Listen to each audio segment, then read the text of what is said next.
कार्तिक महात्म्यम पहला अध्याय। मैं सिमरू माता शारदा बैठे जीवा आए। कार्तिक माह की कथा लिखे वशिष्ठ हर्षाए। नैमिषारण्य तीर्थ में श्री सूत जी महाराज 88,000 शौनकादिक ऋषियों से बोले, अब मैं आपको कार्तिक माह की कथा विस्तार से सुनाता हूँ, जिसे सुनकर मनुष्य सब प्रकार के पापों से छूटकर अंत समय में वैकुंठ को प्राप्त होता है।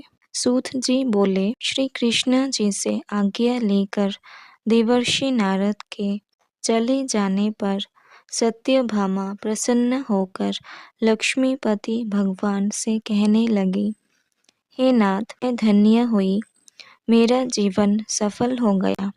मेरे जन्मदाता भी धन्य है, जिन्होंने मुझ जैसी त्रैलोक्य सुंदरी को जन्म दिया, जो आपकी 16 सहस्त्र के मध्य में आपकी परम प्यारी पत्नी बनी।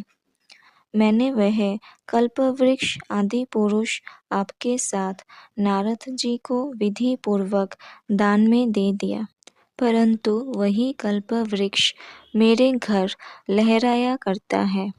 इस बात को मृत्युलोक में कोई भी स्त्री नहीं जानती।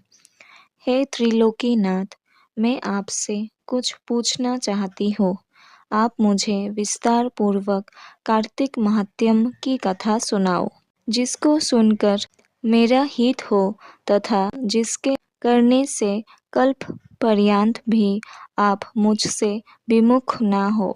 सत्यभामा के ऐसे वचनों को सुनकर हंसते हुए श्री कृष्ण जी सत्यभामा का हाथ पकड़कर कल्पवृक्ष के नीचे ले गए और हंसकर कहने लगे, हे प्रिय, 16,000 रानियों में से मुझे तुम प्राणों के समान प्यारी हो। तुम्हारे लिए मैंने इंद्र से तथा देवताओं से भी विरोध किया था। हे कांते, जो बात तुमने पूछी है, उन अद्भुत बातों को सुनो। सूत जी बोले, एक दिन श्री कृष्ण भगवान ने सत्यभामा की प्रिय कामना के लिए गरुड़ पर सवार होकर इंद्रलोक जाकर कल्पवृक्ष मांगा। तब इंद्र के मना कर देने पर गरुड़ का इंद्र से घोर युद्ध हुआ और गोलोक में गरुड़ जी ने गायों से युद्ध किया।